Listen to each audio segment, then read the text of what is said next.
Hello, welcome back to Reading Sheet Music with me, Kat. Last time we looked at rhythms and how they function in a piece of music, but this time we're going to go over some notes. So buckle up, get ready, and let's just jump right in. Brought to you by the San Luis Obispo County Office of Education and the SLOCO Arts Collaborative. Meow! Now let's talk about notes. Another name for the sound of a note, as in the highness or the lowness, is called pitch. We say the pitch is moving up when it gets higher, or moving down when it's getting lower, or staying the same. We identify notes using 7 different letters of the alphabet: A, B, C, D, E, F, and G. These letters repeat over and over again ad nauseum. Unlike our alphabet, musicians tend to think of this cycle as beginning on C, like this: C, D, E, F, G, A, B, and now we're back to C. We can do it forwards, going up in pitch, like this: C, D, E, F, G, A, B, C, D, E, etc. And we can also do it backwards. Notes that have the same name, like this C, and this C, and this C, are related to each other, but are an octave or 8 notes apart. Look here. Here are what those notes look like on a piano.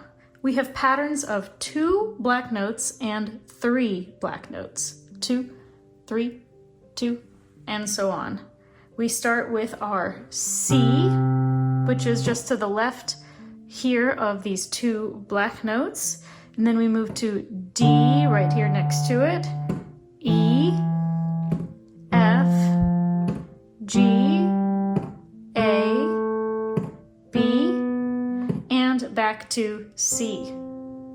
So anytime you see 2 black notes anywhere on the piano, the note directly to the left of it is going to be your C.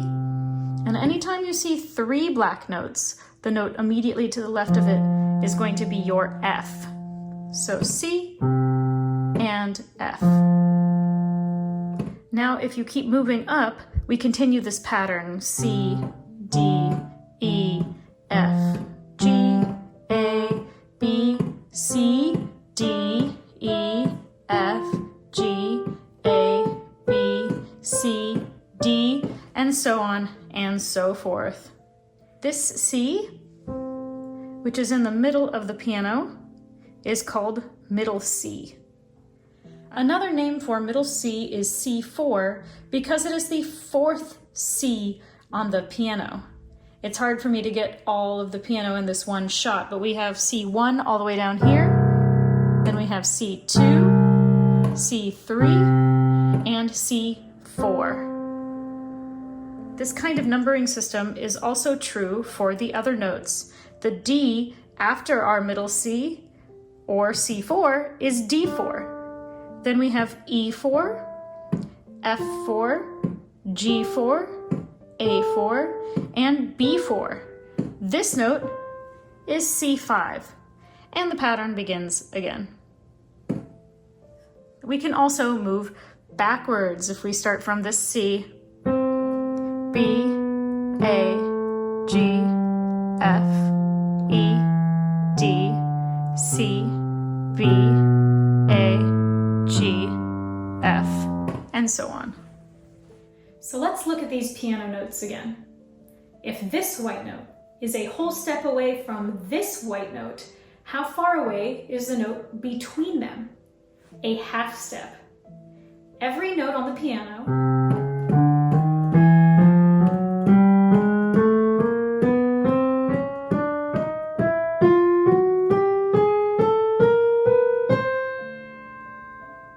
is 1 half step away from each other. The notes in between the whole notes, otherwise known as the black notes for right now, are sharps and flats. Sharp means a half step higher and flat means a half step lower. You can think of something sharp as poking you up, ow, or flat as squishing you down. If our note is not flat or sharp, we refer to it as natural. So each note basically has three versions of itself: flat, natural, and sharp. There is an A flat, an A natural, and an A sharp. There is a B flat, a B natural, and a B sharp, and so on and so forth. This black note between C and D is C sharp because it's a half step higher than C, but it's also D flat because it's a half step lower than D. What we choose to call this note, whether it's C sharp or D flat, all really depends on the context. And this pattern works for every note that has a black note in between them. Let's go over all of them together. This note is D sharp, and E flat. This note is F sharp and G flat. This note is G sharp and A flat. And this note is A sharp and B flat. And just in case that little piano was too small for you to see, here's a more up-close diagram so you can see exactly what I am talking about. Now, what about these notes? These notes are an exception. Remember when I said that a sharp is a half step higher than a note?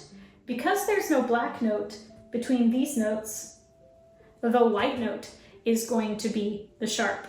So in these contexts, this C is also B sharp, and B is also C flat. The same thing over here. F is also E sharp, and E is also F flat. Does that make sense? I know it's a little bit confusing. What name you use for the note is determined by the context, and I'll get into that a little bit later. Now back to the staff. There are 5 lines and 4 spaces. We read notes based on where they are placed vertically in relationship to these lines and spaces. The more you go up, the higher the note is. The more you go down, the lower the note. It's pretty intuitive. How do we read these lines? Well, it depends. It depends on this symbol on the left-hand side of the page. It determines the entire piece, and therefore will be the very first thing you see when you start reading a piece of music. This symbol is called a clef, and there are a few different types of clefs, although we usually only really deal with 2 of them. So let's start with the most common clef, the treble clef. You've probably seen it before. It looks like this.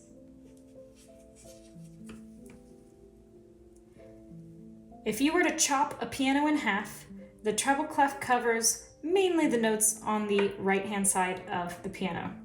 It also is the same range of female, children, and some male voices.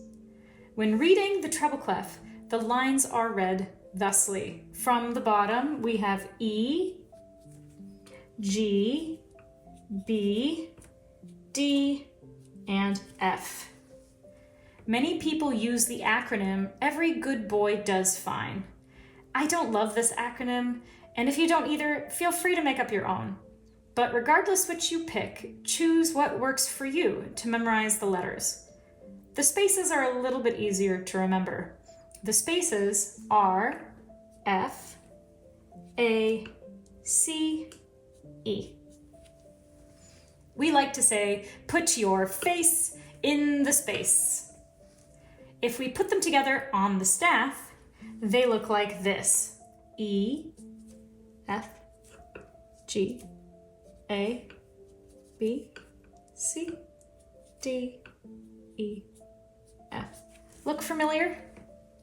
There's just our alphabet here. We alternate a line note is never next to another line note, and a space is never next to another space. In this way, if you can only remember a few of these notes, you can use your counting skills to figure out the rest. For example, if you can only remember that the bottom line is an E, if you alternate lines and space notes, you can go E, F, G, A, B, C, and so on. For sharps or flats, we just add a little flat symbol, like that, or a little sharp symbol in front of the note. It's not going to look quite so much like that. It'll more look like this. If we have, let's say if we have a note on this middle line, if we want to make it flat, we put the flat sign before it. See how it's right on that line, just like the note. We could also do a sharp in front of it, like that. See, it's still very clearly on the line. And we would write unnaturals this way, still very much on the line. So for sharps or flats, we just add our sharp or flat symbol in front of whichever note we are sharpening or flatting. So, for example, a C sharp would look like this, right? A D flat would look like that. Do you see how we write them differently on the staff? This one is a space note, and this one is a line note. How we choose to draw this particular note that sounds like this is determined by the context. The bass clef is the second most common clef. You may have seen it before. It looks like this.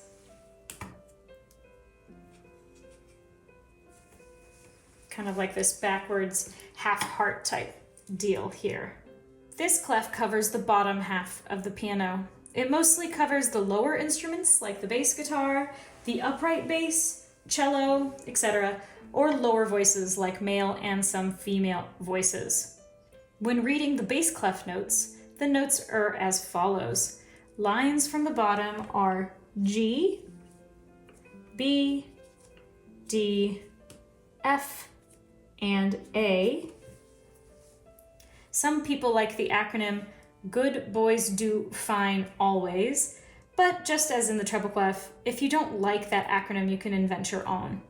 And the space notes are A, C, E, G, or a way to remember them is all cows eat grass.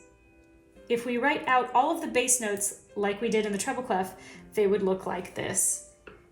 G, A, B, C, D, E, F, G, A, B. Just like that. Here's a comprehensive list for your reference.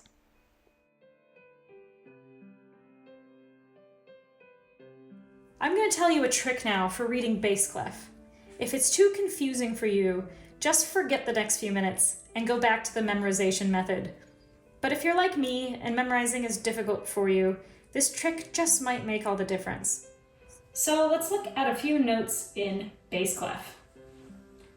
So for my trick, the first thing I'm going to do is I'm going to pick a note. Let's say, how about, here's our note. And the first thing I'm going to do is read it in treble clef. So if this was treble clef, what note would this be?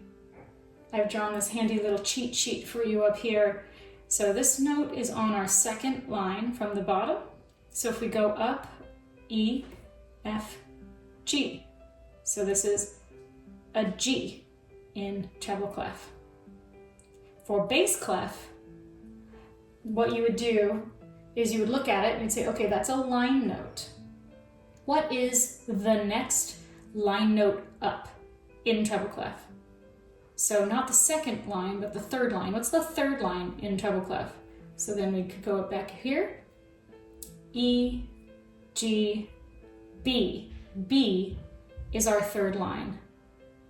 So this note that looks like a G in the treble clef is a B in bass clef.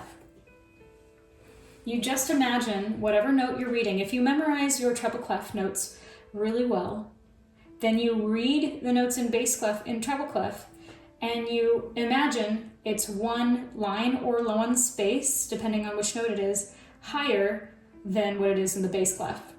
Does that kind of make sense? Let's do another example. What if I take this space note? What is this space note in treble clef? So if we go from the first space is F, next space is A, and third space is C. This is our third space, so in the treble clef, this is a C. What is the next space note up? So we have F, A, C, and E. The next space up would be E in treble clef. So this note that looks like a C is an E in bass clef. Still with me? Let's do one more example, a little harder this time. What if I do this?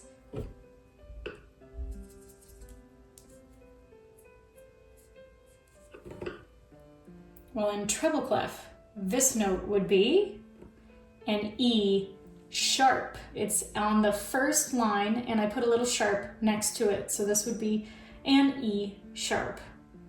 Well, what is the note on the second line in treble clef? We have E, and then the next one is G. So if it looks like an E sharp in treble clef, it is actually a G sharp in the bass clef. I find this trick so helpful.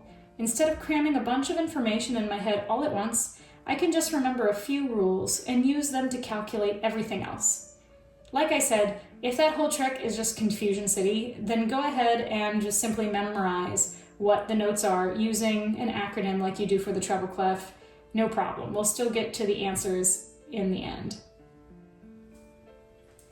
Now, if you look at the staff, you might be thinking, there are more notes than just 9 in either clef. And you would be correct. How do we notate these extra notes? There are notes that exist higher or lower than the staff can show us. When this happens, we draw tiny little reference lines that count as a tiny portable section of staff. These lines are known as ledger lines. Let me show you what I mean. What is this line on the bottom of the treble clef? An E. And therefore, what would this note be on the first line of the treble clef? If you said E, you're correct. Now let's move down. Remember our earlier exercise where we counted upwards and found our notes like this? Like E, F, G, A, B, and so on. Now we're going to do it in the opposite direction. So let's go back to our E. What alphabet letter comes before E? D. So when we go backwards, this note is a D. Because it is right next to E, which is a line note, this D would be considered a space note. So now what comes before D? C. And since this D is a space note, the note below it must be a line note. But now we're out of staff, so what do? What we do is we draw a little line just like this, trying to make it proportional, and we put our note on it. Boop. In treble clef, this is considered middle C. Now let's keep going.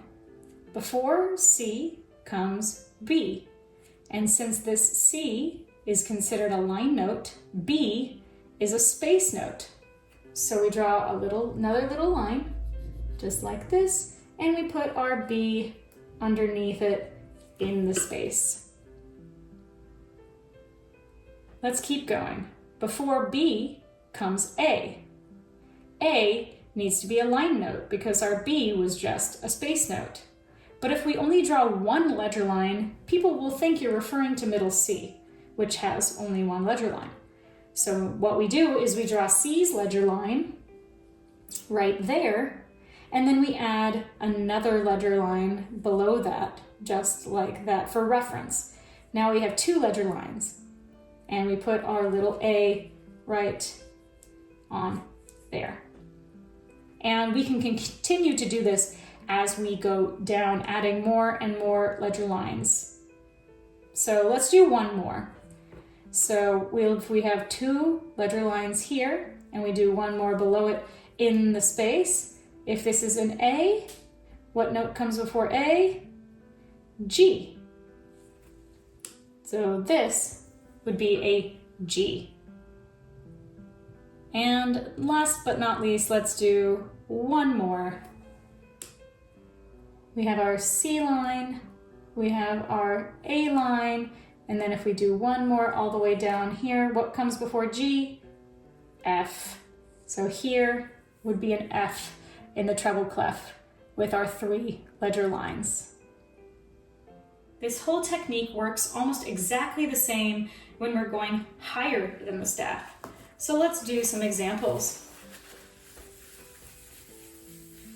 Let's go up to the top line here. And what is this note in the treble clef? That would be an F. That's our fifth line. We have E, G, B, D, and F. If we go up one more, that would be a G. And the next note up will be an A, but since G is a space note, just like our D that we just talked about down here, we need to put a ledger line for the A. So just like in the bottom, we do a little tiny proportional line here, and we put our note on it.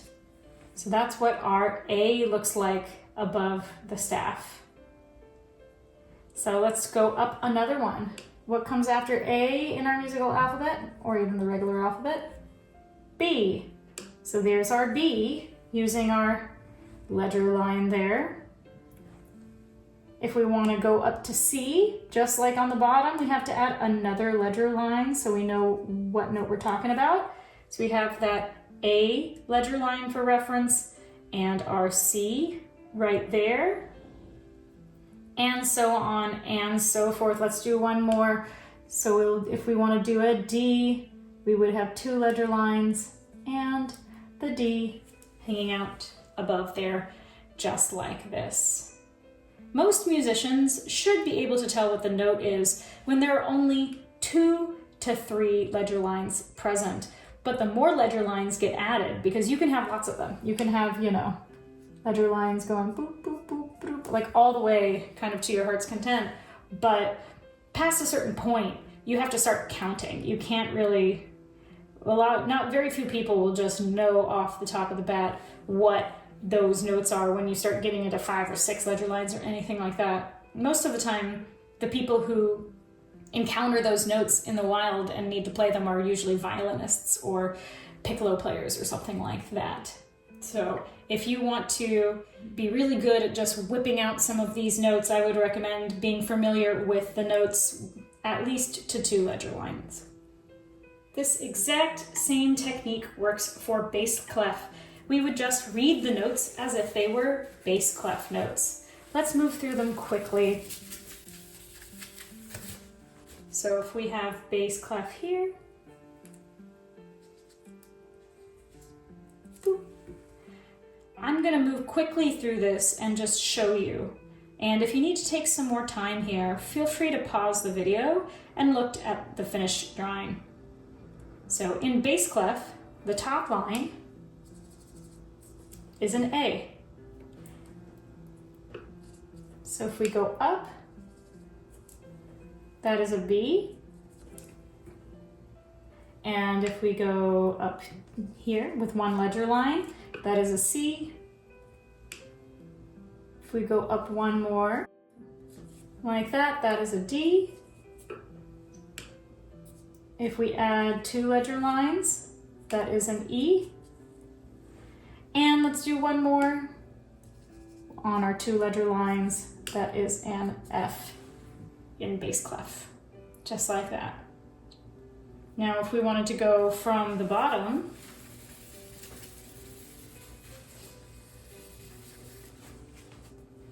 the bottom line here is a G. And moving backwards, we have an F, an E,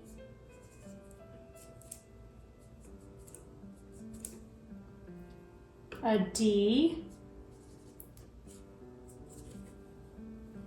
and a C.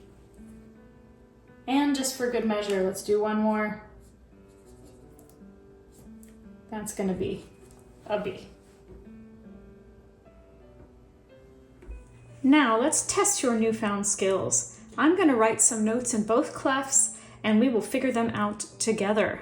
Let's start with treble clef here at the top and bass clef here at the bottom.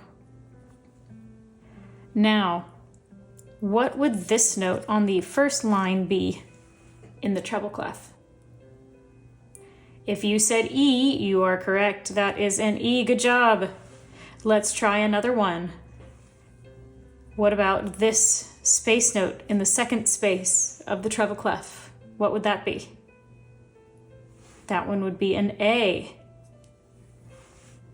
Now let's try another one. What about the third line in the treble clef? The third line would be a B. Let's get a little harder now. What if I did this note in the treble clef?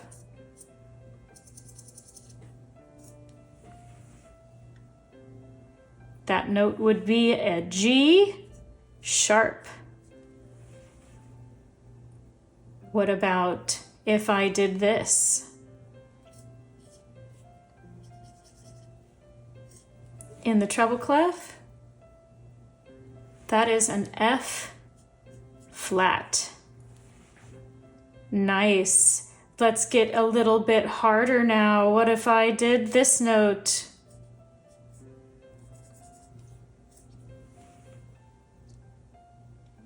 That is a D natural. And what about this note?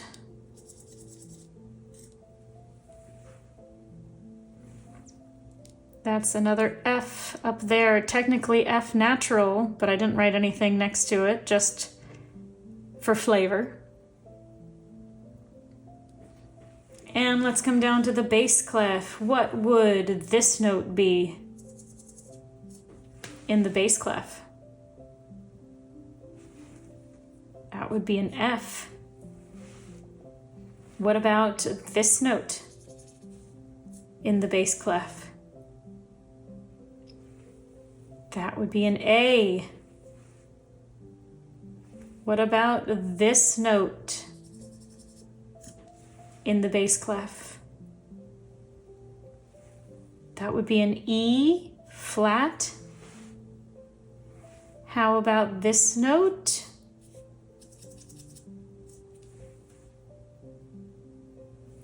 That would be a B sharp. How about this one?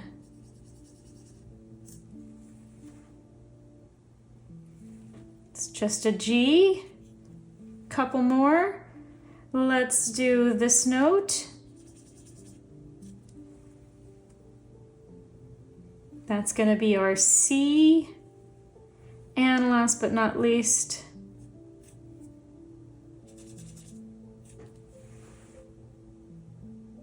that's going to be another D natural. How did you do? Was this tricky? Was this manageable? I don't necessarily think you need to memorize all of these notes. You can just do it with a little cheat sheet next to you, and then that's absolutely fine. But the more that you do it and the more that you get used to it, you'll be able to recognize it without any outside helps or cheats. Let's just do a couple more on extra difficulty levels just to make sure we're practicing everything we've learned today. Now in treble clef, what is this note? A C. And for extra credit, also known as middle C or C4. And if we go down to the bass clef, what is this note? This guy is a D right there. If we had kept going up here in the bass clef, if we make a note that looks like this, what is that? That's one more than this D, so we have an E. And if we go the other direction, what's that note? There we have a C, which is also, this C is the exact same C as this C. This is where the handoff happens. And if we pop back up to the treble clef, what is this note? A G. And this note? That is an A. And let's do one more. What about this note? That is a D. And one final one in the bass clef. How about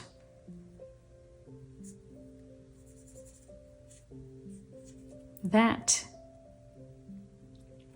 That is an E flat.